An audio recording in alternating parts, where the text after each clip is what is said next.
지난 8월 말 제주도에 청교를 따라갔었습니다. 마침 일본을 지나가는 태평의 영향으로 풍랑주의보가 내려졌어요.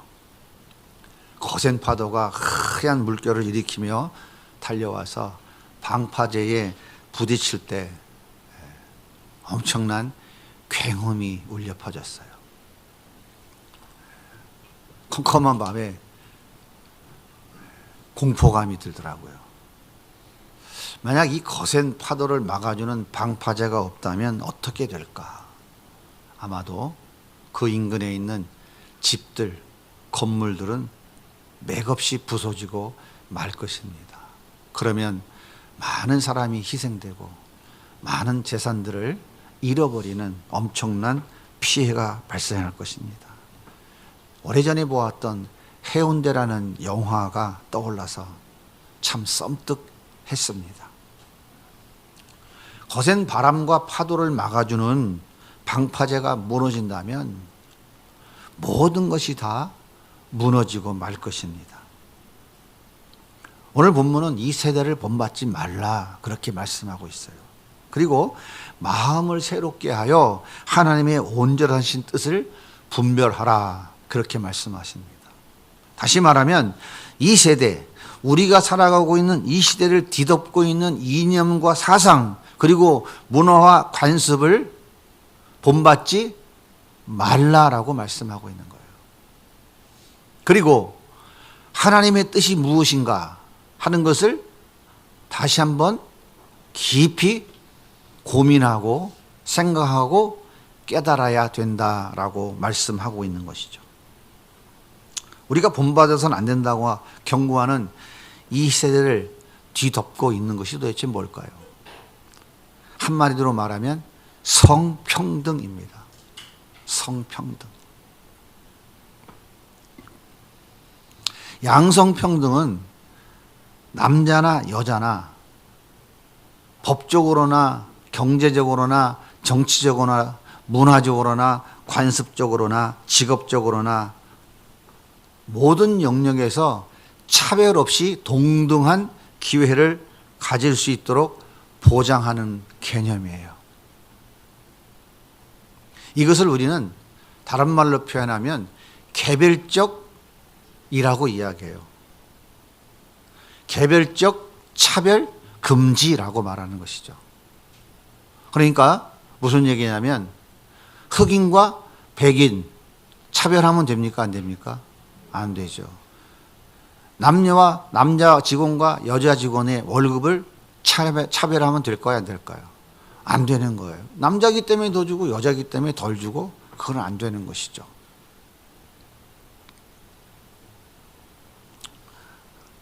성평등이라고 하는 것은 여기서 한 걸음 더 나아가는 거예요.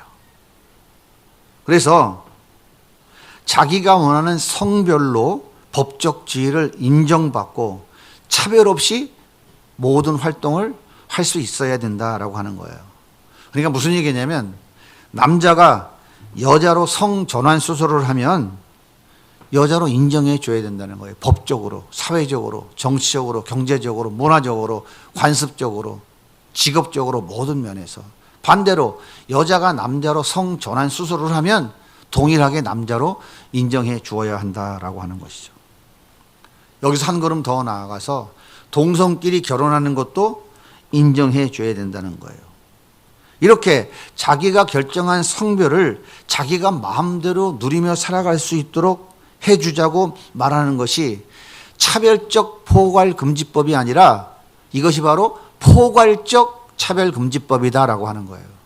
우리나라는 차별적 금지법이 이미 시행되고 있어요. 그래서 이 포괄적이라는 말 속에는 너무나 많은 의미가 포괄적으로 담겨 있다 그 말입니다. 그러니까 이것을 차별적이라고 하면 단순해요.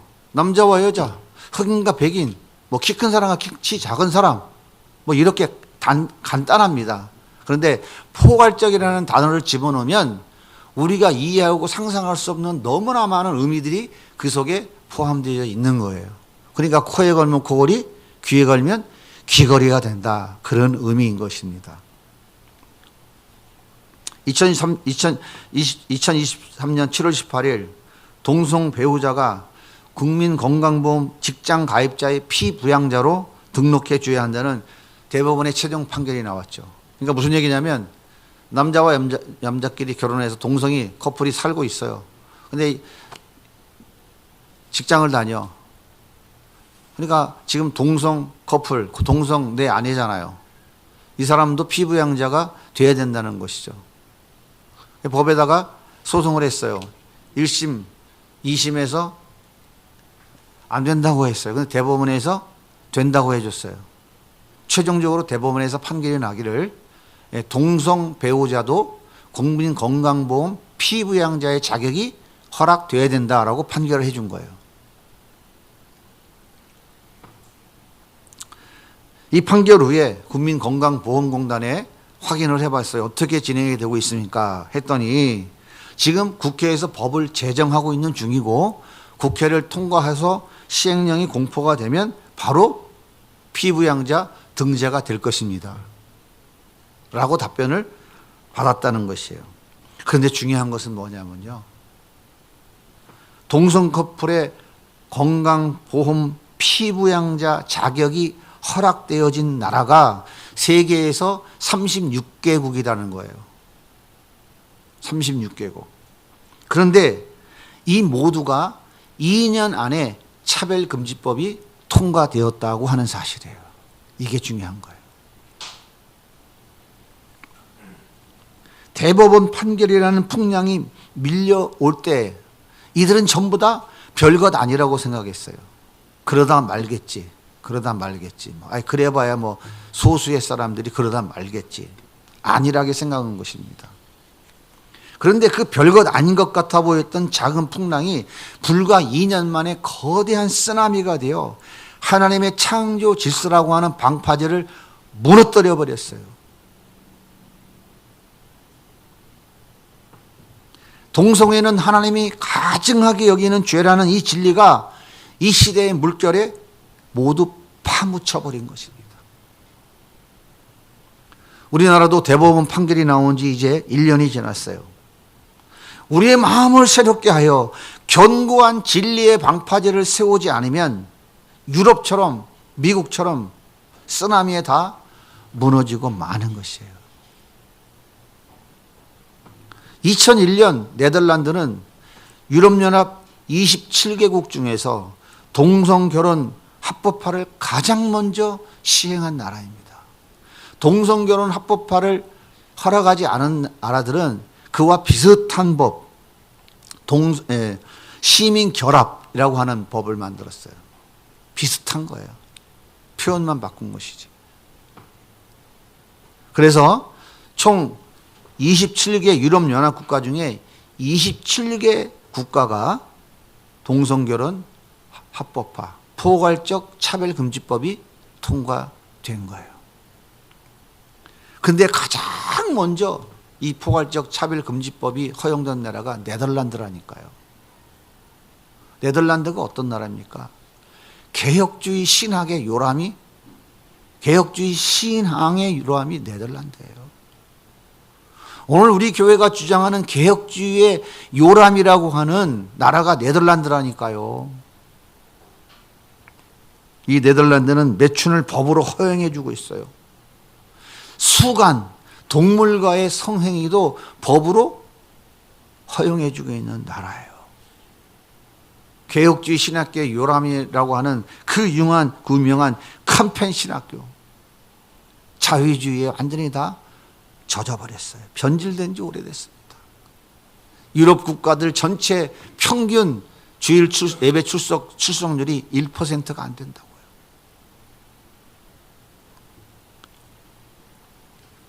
하나님을 버린 나라가 되고 말았어요. 그래서 그 하나님이 떠난 자리에 무엇이 들어오고 있어요? 이슬람이 다 들어와서 점령하고 있잖아요. 미국도 2003년 매사추세츠주에서 동성애 합법화 법안이 처음으로 통과되고 12년이 지난 2015년도에 연방 대법원에서 차별금지 법안이 통과됐어요. 아직 반대하는 몇 개 주가 있기는 하지만 허락하는 주에 가서 결혼하고 와서 살면은 다 허용해 주니까 이미 미국은 동성애가 합법화된 나라예요. 설마 하고 방심한 사이에 계속 몰아치는 이 시대의 풍랑에 결국 방파제가 무너지고 만 것입니다. 우리나라도 대법원 판결이 난 지가 1년이 지났어요. 이제 남은 시간이 얼마 없습니다. 마음을 새롭게 하고 강력한 진리의 방파제를 세워서 차별금지법을 막아야 돼요. 이것을 막지 못하면 우리 다음 세대들은 지금도 이렇게 3%로 떨어졌는데 다음 세대는 완전히 소망이 없는 거예요. 가정은 다 무너져요. 나라가 다 망가지게 되는 거예요. 그러면 차별금지법, 이 동성애 합법화라고 하는 이 강력한 쓰나미를 막을 수 있는 강력한 방파제를 세워야 하는 이유가 뭘까요? 첫 번째는 동성애는 하나님의 창조 질서를 거역하는, 도전하는 무지막지한 죄이기 때문에 그래요. 하나님 남자와 여자를 각각 만드셨습니다. 그리고 이 두 사람이 결혼해라고 하는 제도를 통해서 가정을 이루셨어요. 그리고 많은 자녀를 낳아 생육하고 번성하여 땅에 충만하라고 말씀하셨어요. 다시 말하자면 하나님의 나라를 가득하게 채우라고 말씀하신 거예요. 그런데 사단은 하나님의 이 계획을 방해하는 전략을 세웠는데 그것이 바로 동성이에요. 동성 간에 결혼하면 어떻게 자녀를 낳습니까? 무슨 재주로 자녀를 낳을 거예요? 그러면 하나님 나라를 이룰 수가 없다고요. 그래서 하나님은 이 동성애를 가증한 죄라고 엄히 심판하시는 거예요. 여러분, 소돔과 고모라가 왜 멸망했습니까? 그들이 그 가증한 죄, 그 동성애가 창궐했던 도시가 소돔과 고모라 아닙니까?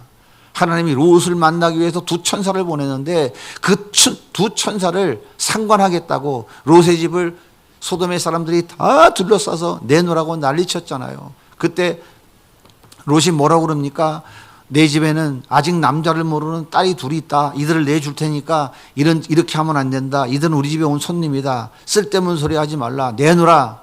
그때 천사가 그들의 눈을 가려서 문도 찾지 못하고 다 도망가게 만들었잖아요. 그 유황이 섞인 불이 하염없이 떨어져서 다 잿더미를 만들어버렸잖아요. 창세기 19장 24절입니다. 여호와께서 하늘 곧 여호와께로부터 유황과 불을 소돔과 고모라에 비같이 내리사 그 성들과 온 들과 성에 거주하는 모든 백성과 땅에 난 것을 다 엎어 멸하셨더라. 다 진멸해 버리셨어요. 레위기 18장 22절은 이렇게 말씀하십니다. 같이 한번 읽어보겠습니다. 너는 여자와 동침함 같이 남자와 동침하지 말라. 이는 가증한 일이니라. 이것을 지금 하라고 부추기고 있는 이 무서운 이 악행 가만히 두고 있어야 됩니까? 레위기 20장 23절입니다. 누구든지 여인과 동침하든 남자와 동침하든 둘 다 가증한 일을 행하면지 반드시 죽일지니 자기의 피가 자기에게로 돌아가리라. 고린도전서 6장 9절도 이렇게 말씀하십니다. 불의한 자가 하나님 나라를 유업으로 받지 못할 줄 알지 못하느냐. 미혹을 받지 말라. 음행하는 자나 우상 숭배하는 자나 간음하는 자나 탐색하는 자나 남색하는 자는 하나님의 나라를 유업으로 받지 못하니. 남색하는 자가 뭡니까? 이게 바로 동성이에요. 동성. 절대로 천국에 못 간다고 말씀하고 있잖아요. 로마서 1장 26절을 읽어보겠습니다. 이 때문에 하나님께서 그들을 부끄러운 욕심에 내어버려 주셨으니 곧 그들의 여자들도 순리대로 쓸 것을 바꾸어 영리로 쓰며 그와 같이 남자들도 순리대로 여자 쓰기를 버리고 서로 향하여 음욕이 부릴 듯하며 남자가 남자와 더불어 부끄러운 일을 향하여 그들의 그릇 때문에 상당한 보응을 그들 자신이 받았느니라. 여자는 여자끼리, 남자는 여자끼리 그 음력이 불타서 부끄러운 일을 행한다는 거예요. 그들은 그의 상당한 보응을 그들 자신이 받았느니라. 이 땅에서도 받고요, 죽어서도 영원히 받는 거예요. 이 땅에서 받는 게 뭡니까? 그게 에이즈예요. 에이즈. 무서운 질병. 동성애는 하나님의 창조 질서를 도전하는 악행입니다. 무서운 죄예요. 동성애는 하나님 나라를 중단시키려는 사단의 무서운 전략입니다. 이 동성애를 주장하면서 동성애를 합법화해야 된다고 하는 사람들이 다 어떤 사람들이에요? 사단의 도구로 쓰임받고 있는 사람들인 거예요. 예수는 단 1도 없는 사람인 거예요. 예수를 부정하고 부인하고 하나님을 부인하고 부정하는 사람들인 거예요. 그래서 하나님은 결단코 동성애자를 용서하지 않았습니다. 그 인간을 용서하지 않는다는 게 아니라 그 죄를 용서하지 않는다는 거예요. 그 동성애자들도 우리 주님은 회개하고 돌아오기를 지금도 기다리고 계시고요, 그들에게도 우리는 예수를 전해야 돼요. 그런데 제가 생각할 때는 그거 부추기는 인간들이 더 나쁜 놈들이야. 그나마 주님이 용서 안 해주실 것 같아요. 그 부추기는 인간들. 동성애는 사회 질서를 무너뜨리는 악행이에요. 창조 질서를 도전하는 것뿐만 아니라 사회를 무너뜨리는 악행이에요. 여러분, 하나님이 학문을 왜 만들어 놨습니까? 먹고 남은 찌꺼기 배설물 버리라고 인체에서 열어놓은 장소잖아요. 거기다가 성행위하라고 만들어 놓은 거 아니지 않습니까? 그 배설물 안에 더러운 것들이 얼마나 많아요. 온갖 세균들이 버글버글 하잖아요. 그러니까 동성애자들이 그 배설물을 버려야 되는 곳에 성행위를 하니까 관략근이 다 망가져가지고 오므러지질 않아요. 그러니까 아무 데서나 그냥 배설물이 줄줄줄 흘러나오는 거예요. 배설물에 온갖 세균이 들어있잖아요. 이 세균들이 질병을 여러 가지 일으키잖아요. 그 중에서도 특별히 후천성 면역 결핍증이라고 하는 에이즈를 만들어내잖아요. 에이즈라는 무서운 병을 걸리게 하잖아요. 이 에이즈에 걸리면 아무리 현대 약이 좋지만 사망률 68%입니다. 그들이 살아가는 날은 비참한 삶을 살아가는 거예요. 살아났다 해도 무서운 합병증으로 인간다운 삶을 살지 못하고 결국 비참한 인생을 살고 마는 거예요. 아프리카에서 지난 20년 동안 에이즈로 사망한 사람이 자그마치 2천만 명이 넘습니다. 에이즈 감염자가 자그마치 4천만 명이 넘어요. 앞으로 25년 후가 되면 아프리카에서 에이즈로 사망한 사람이 1억 명이 넘을 것이라고 유엔이 밝히고 있어요. 그러면 우리나라는 어떨까요? 2022년 기준으로 대한민국 에이즈 감염자가 몇 명쯤 될 것 같아요? 16,000명입니다. 16,000명. 해마다 1,000명에서 2,000명씩 늘어나고 있다는 사실이에요. 그런데요, 청소년 감염자가 2020년 기준으로 300명이고요. 해마다 30명에서 50명씩 증가하고 있다는 사실이에요. 기가 막힌 거예요. 그래서 한국도 에이즈 확산 위험 국가로 이미 지정되었어요. 그런데 그 에이즈 치료비의 95%를 국민이 낸 세금으로 충당하고 있다는 사실이에요. 동성애는 나라의 경제 질서도 무너뜨리고 사회 질서도 파괴해서 나라를 망하게 만드는 무서운 악행입니다. 동성애가 이미 합법화된 나라에서는 어떤 일이 벌어지고 있을까요? 여러분 이번에 올림픽, 파리 올림픽 보셨죠? 예? 그게 말이 되는 소리입니까? 예? 레오나르도 다빈치 예수님의 만찬 그 그림을 갖다가 패러디했는데 그 가운데 앉아있는 분이 누굽니까? 예수님이잖아요. 근데 그 예수님이 여장이야. 여장을 하고 있어. 그렇게 패러디 해가지고 그거를 올림픽에 전 세계 사람들이 보는 데다가 방송하는 거예요. 이게 말이 되는 소리입니까? 이것이 오늘날 저 유럽에서 상식적으로 벌어지고 있는 일이에요. 뭘 얘기하는 거예요? 예수님도 뭐라고요?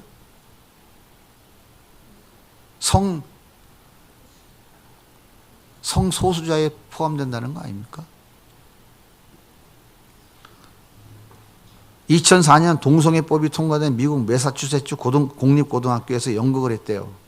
동정녀 마리아는 레즈비언, 노아는 방주에서 동물과 성행위를 하고 동방 박사는 에이즈 환자로 그렇게 연출한 거예요. 학부모들이 이러면 됩니까 하고 항의를 했더니 교장 선생님 하시는 말씀이 차별금지법이 통과됐기 때문에 아무 문제가 없습니다.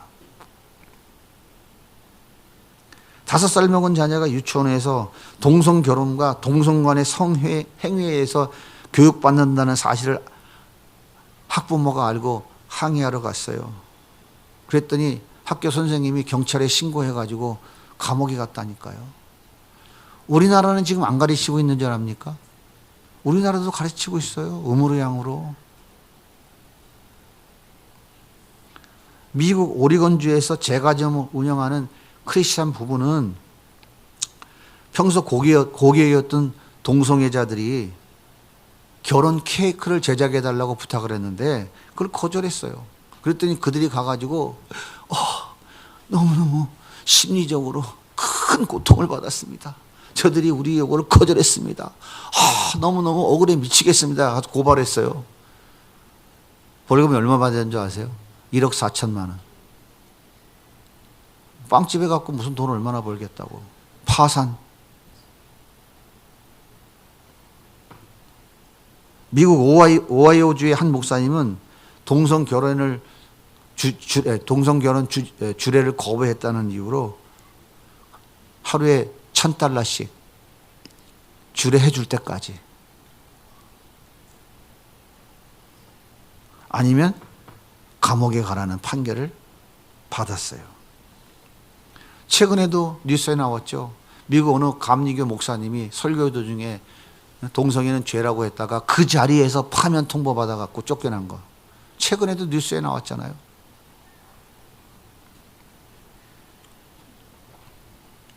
동물 매춘이 한국에서는 생소하고 망측한 일이지만 이미 벌써 유럽에서는 오래전부터 이 일을 허용하고 있다니까요.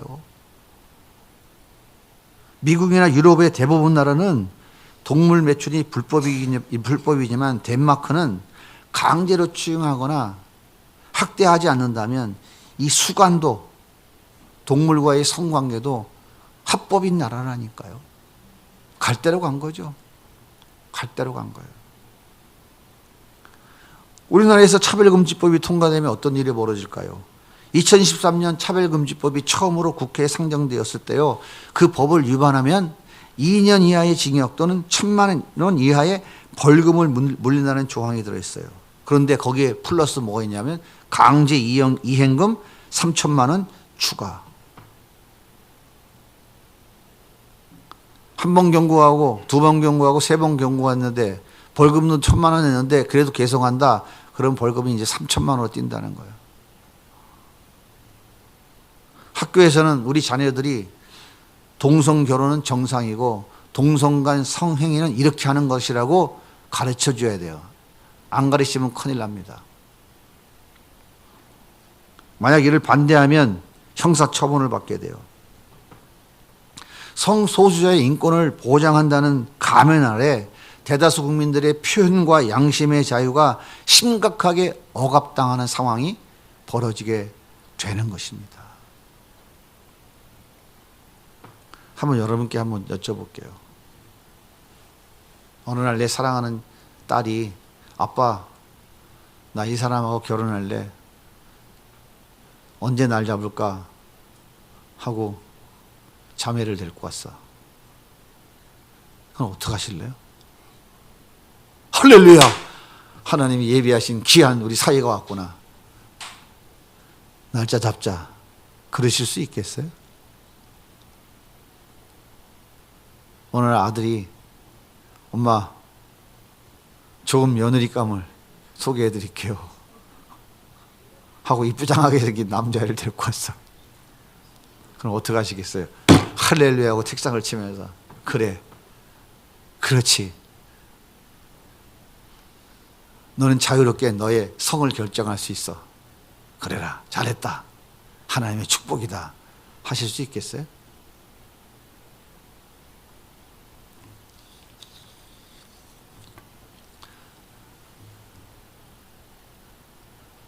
에이, 설마 그런 일이 생기겠어? 에이, 설마. 그러다가 지금 유럽과 미국이 다 망했다니까요. 에이, 설마. 에이, 설마. 그거 다 망했다니까요.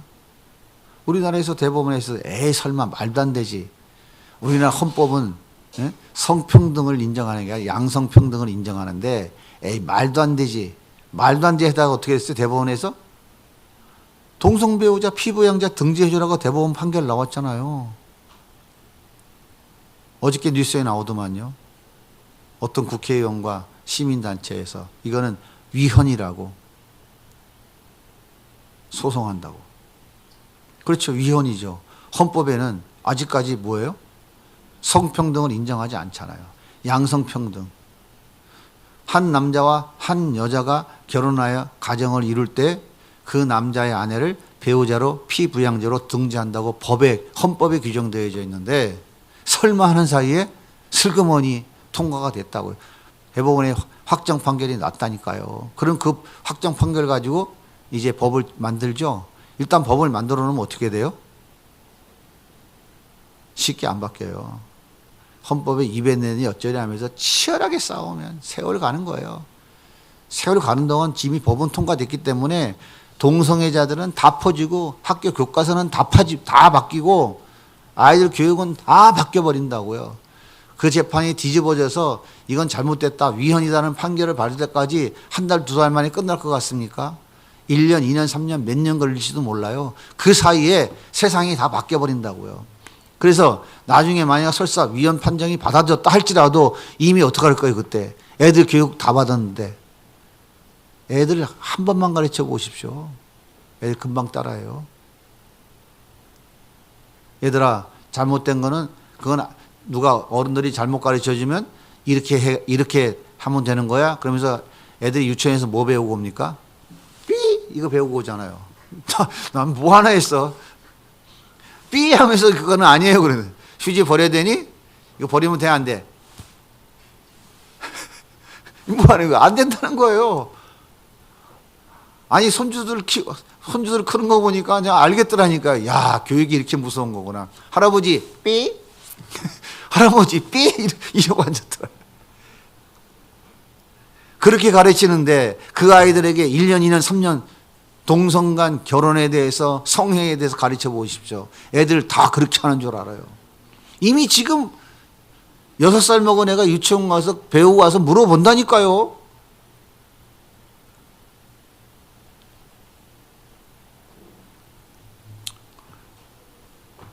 우리나라도 동성 커플이 결혼 주례해달라고 요청할 때 거절하면 처벌받아요. 유럽이 하고 있는 것들이 그대로 다 들어오게 돼 있어요. 자, 오늘 이 예배당에서 우리가 몇 달 며칠 결혼하고 싶은데 허락해 주세요. 거절하잖아요. 그럼 그것도 처벌받아야 돼요. 동성애는 하나님의 창조주 질서를 거역하는 악행입니다. 하나님이 가증히 여기셔서 천국에 못 간다고 말씀하십니다. 그러면 그 소리를 들은 분이 어떻게 해요? 국가인권위원회에 전화한다니까요. 여러분 저기 말이요, 저 지금 가슴이 벌렁벌렁합니다. 지금 영상 좀 보십시오. 어디요? 세비전 양육교회 지금 실시간 저기 유튜브 좀 빨리빨리 지금 보세요. 그럼 국가위원회 인권위원회에 있는 직원이 열어서 본다고. 왜요? 지금 보세요. 동성애자들 저거 가증하다고 지금 지옥 간다고 그러는데 나 저 소리 듣거나 지금 너무너무 가슴이 벌벌 떨리는데 어떻게 하면 좋아요? 그럼 어떻게 하면 좋겠습니까? 저는 저 사람들을 용서 못해요. 고발해야 돼요. 그러면 저희들이 도와드리면 되겠습니까? 도와주세요. 그래서 고발을 했어요. 그러면 제가 설교를 했는데 저 사람이 가슴이 아팠는지 안 아팠는지 제가 어떻게 알아요? 설교자가 그 들은 사람이 가슴이 너무 아파갖고 지금 떨려갖고 지금 나중에 생명의 위협을 느낀다. 그럴 정도로 충격을 받았다 그러면 그것에 대해서 증명을 설교자가 해야 되는 거예요. 어떻게 증명합니까? 아니, 어떻게 증명해요? 그게 가능한 얘기예요? 포괄적 차별금지법이 통과되어지면 상대가 고통당했다, 정신적으로, 심적으로 큰 지금 피해를 입었다라고 하면 그렇지 않다는 것을 제공자가 증거를 증명해야 된다고요. 그게 가능합니까? 어떻게 가능해요, 그게? 그러니까 무조건 이 법이 통과되어지면 피해자가 원하는 대로 다 질 수밖에 없는 거예요. 물론 뭐 저는 돈이 없으니까 하루 10만 원씩 까야죠. 뭐 3천만 원 깔려면 한 300일 가서 살아야 되겠더라고. 300일 가서 살고 한 주간 설교하고 그 다음 주에 또 300일 가서 살고 또 한 주간 설교하고 가서 300일 가서 살고 오고 설마가 사람 잡는다니까요. 그게 우리나라에 닥칠 일이에요, 앞으로. 참 너무 기가 막혀서 눈물이 안 나오고 헛웃음이 나옵니다. 이게 오늘날 우리 현실이에요. 기가 막힙니다. 우리 대한민국이 어떤 나라입니까? 5,000년 유구한 역사, 우상 숭배하며 살았던 나라잖아요. 얼마나 많은 외세의 침해를 받고 살았습니까? 대한민국이 언제부터 밥 세 끼를 먹었냐고요. 제가 어릴 때만 해도 밥 세 끼 먹고 사는 사람들이 많지 않았어요, 우리나라에.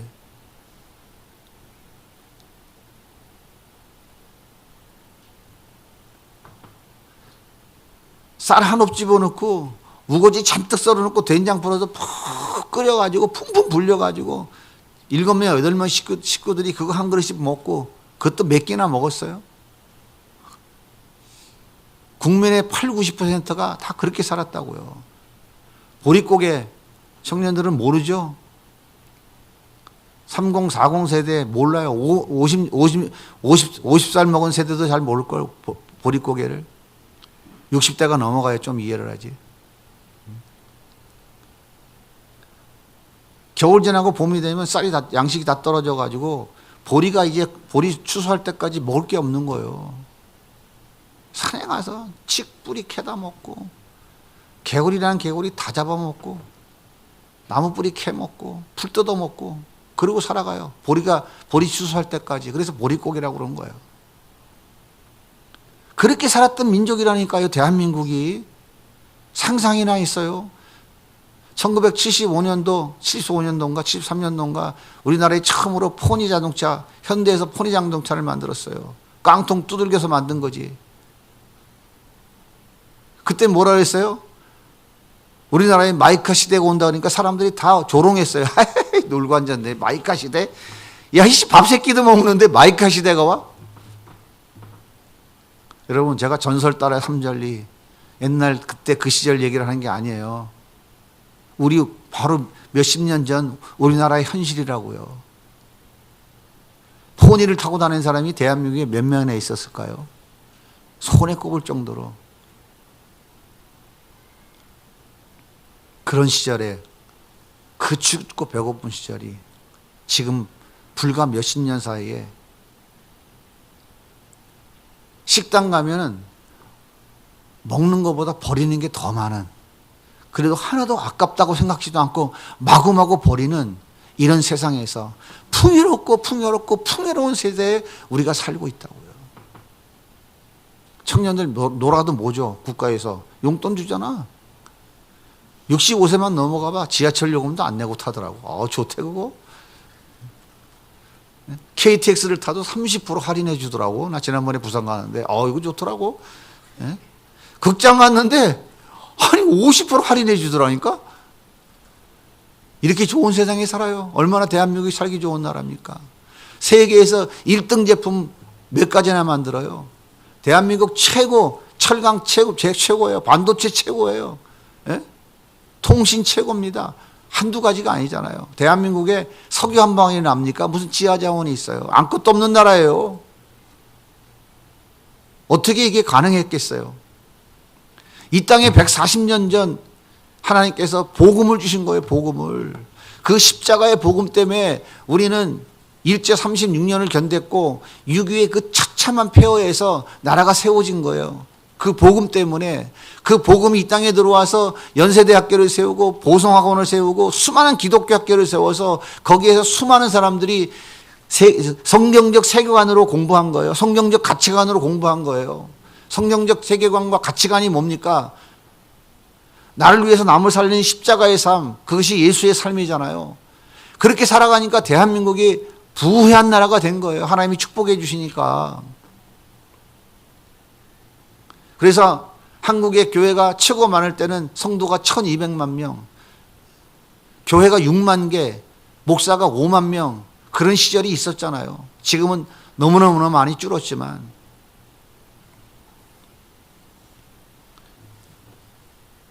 미국 다음으로 세계에 선교사를 많이 파송한 나라가 우리 대한민국 아닙니까? 하나님의 축복이 아니라면 이것이 가능한 일인가요? 한번 생각해 보십시오. 우리가 경제적으로, 논리적으로 한번 생각해 봐. 이게 가능한 일이냐고요. 세계 역사에 없는 일이라니까요. 이것이 하나님의 은혜이고 축복인 거예요. 그런데 그 하나님을 버리고 그 하나님을 배신하고 우리가 동성애를 받아들이면 되겠습니까? 받아들일 수 있어요? 차별금지법을 우리가 수용할 수 있어요? 목숨을 걸어서 하더라도 이거는 막아내지 않으면 대한민국의 미래는 없어요. 대한민국의 미래는 너무 먼 일인가요? 내 자식들이 다 망한다고요. 내 자식들이. 그렇게 교육 받아보십시오. 남자랑 결혼해도 되고 여자랑 결혼해도 된다고 교육 받아보세요. 1년만 교육 받아보십시오. 애들 다 바뀌어버립니다. 사고체계가 다 바뀌고 의식체계가 다 바꿔버려요. 여자애가 이쁜 여자애 보면 쟤랑 교제해야 되겠다. 나 너 좋아해, 사랑해. 이런 지금 연속극 드라마가 방송에 얼마나 많이 나오고 있습니까? 전부 가스라이팅 당하고 있는 거예요, 지금. 저는 대한민국에서 이 동성애 합법화를 하는 차별금지법은 절대로 안 된다고 확신하고 있어요. 절대로 이거는 안 되는 겁니다. 이제 우리 대한민국의 모든 교회는 하나님 앞에 무릎 꿇어야 돼요. 철저하게 무릎 꿇어야 돼요. 설마 머뭇거릴 시간이 이제는 없습니다. 하나님 앞에 철저하게 무릎 꿇어 회개하고 하나님의 은혜를 구해야 돼요. 제가 길게 살아봐야 얼마나 더 살겠습니까? 앞으로 한 20년 더 살까요? 대한민국의 남자 평균 수명이 80세 조금 넘어간다는데 저 20년도 못 살 것 같아요. 평균으로 따지면. 그 안에 이 차별금지법이 통과가 되면 저희 집에도 남자 며느리가 들어오지 않는다는 보장이 없어요. 여러분의 가정에 여자 며느리가 들어온다는 보장이 없다니까요.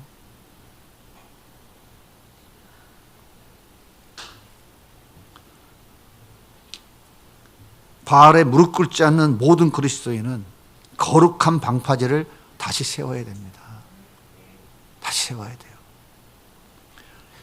구멍난 방파제, 부서진 방파제, 다시 견고한 방파제로 세워야 돼요. 이 시대를 뒤덮고 있는 거대한 물결인 동성애, 개인의 권리를 존중해야 한다며 거세게 몰아치는 차별금지법이라고 하는 이 거대한 쓰나미를 막아내는 거룩한 방파제가 돼야 됩니다. 이 시대를 바라보면서 우리 주님께서 우리 교회에 주신 사명이 뭡니까? 다음 세대는 선교지라고 말씀하시잖아요. 지금은 목숨 걸고 선교하면 되는 시대가 되지만 이제 차별금지법이 통과가 되면 목숨을 걸어도 선교가 될 수 없는 세상이 온다고요.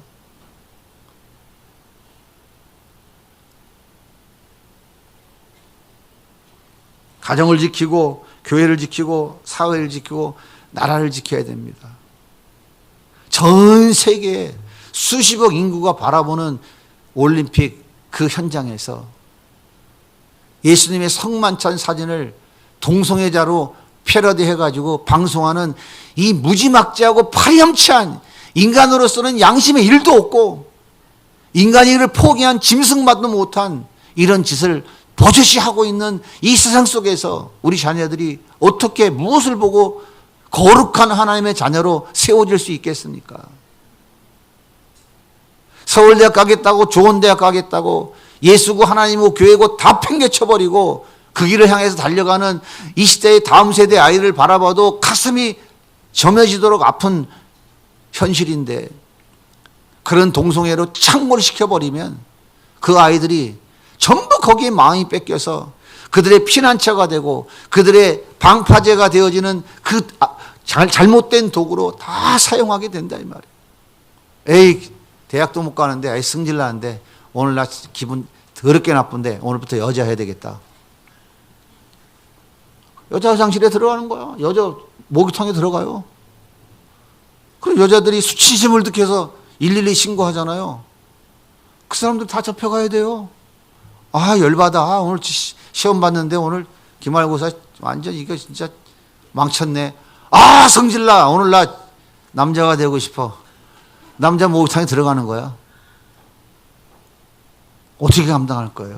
제가 지금 소설책을 쓰고 있으니까 이게 지금 이미 유럽에서, 외국에서 이 차별금지법이 통과된 나라에서 지금 시행하고 있는 일들이에요. 그러니까 덴마크 같은 나라에서는 뭐라고 결정을 했어요?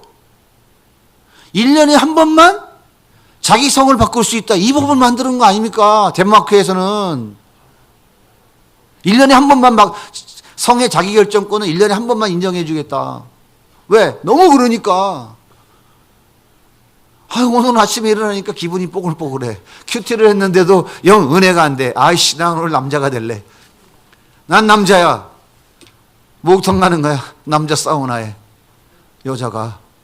그럼 남자들이 뭐라 그러겠어? 우와, 저게 뭐야? 여러분, 대한민국의 대학, 여러 대학에서 남녀 공용 화장실을 만들어 놨다는 걸 모르십니까?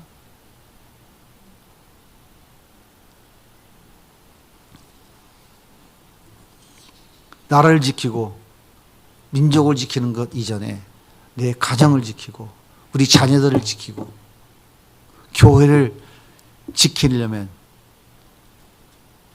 이 무서운 동성애 합법화, 차별금지법을 막아내야 돼요. 막아내지 못하면 지금도 교회가 코로나 이후에 다 지금도 무너져 가고 있지 않습니까? 작은 교회가 만 교회가 문을 닫고, 지지난주에 저희 노회에 가서 노회하는데 이번 노회에도 교회 3개가 문을 닫았어요. 가슴이 아프더라고. 교회 폐쇄 청원, 이게 있을 수 있는 얘기입니까? 10월 27일은 거룩한 방파제를 다시 세우는 날입니다. 200만이 함께 모여 함께 예배드리고 함께 기도하는 자리예요. 그런데 정치 집회라고 폄하하고 산발락과 도비아와 같은 짓거리를 하는 이 무지막지한, 이 무지무매한 인간들이 얼마나 날치고 있는지 몰라요. 느헤미야가 52일 만에 성벽 건축을 완성했어요. 그랬더니 산발락과 도비아라고 하는 이 인간들이 찾아와서 야야야, 여기가 올라가도 무너지겠다. 야, 그까짓 걸 뭐라고 앉았냐 하고 방해하고 조롱하고 회파하는 그런 산발락과 도비아와 같은 인간들이 도처에서 일어나고 있어요. 정말 바알 앞에 무릎 꿇지 않는 성도들은 정신을 똑바로 차려야 돼요. 정신 똑바로 차리고 지금 이 시대가 어떻게 흘러가고 있는가, 주님이 말씀하셨거든요. 이 세대를 본받지 말라. 이 세대를 본받지 말라. 세속주의 물결이 교회로 들어왔다, 뭐 어쩌다 저쩌다 막 이런 얘기가 계속 한국 교회를 뒤집더니 결론은 마지막에 한방 마지막 히든 펀치가 뭡니까? 그게 바로 동성애 합법화 차별금지법이에요. 이게 모든 것을 다 마무리하는 KO 펀치입니다. 설마 그럴 리가 있겠어 라고 착각하면 그 나머지는 정말 고통입니다.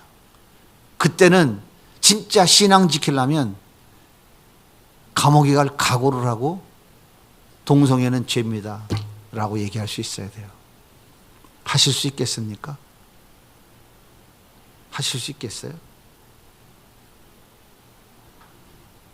그러니까 다 말씀 앞에 타협하고 다 쓸려 내려가는 거예요. 거룩한 방파제를 다시 세워서 하나님의 은혜와 축복을 우리 자녀들에게, 우리 후손들에게 물려줘야 됩니다. 유럽이 다 무너지고 미국이 다 무너졌다 할지라도 우리가 꼭 같이 그들과 따라가야 됩니까? 그들의 인권은 후진국이라고 손가락질하는 그 소리에 우리가 무너져야 되나요? 우리는 진리의 말씀 앞에 서야 되는 거예요. 우리는 예수 붙잡고 서야 되는 거예요.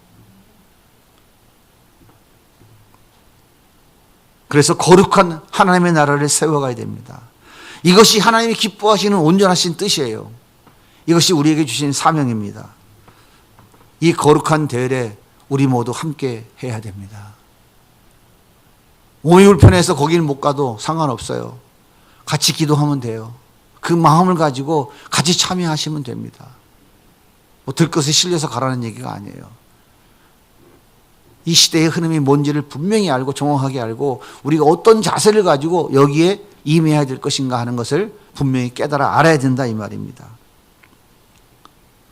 가정과 교회와 이 나라 민족을 다시 살리는 이 귀한 일에 우리 얼마 안 되는 성도들이지만 다 뜻을 모으고 한 마음이 돼서 함께 동참해야 될 것입니다.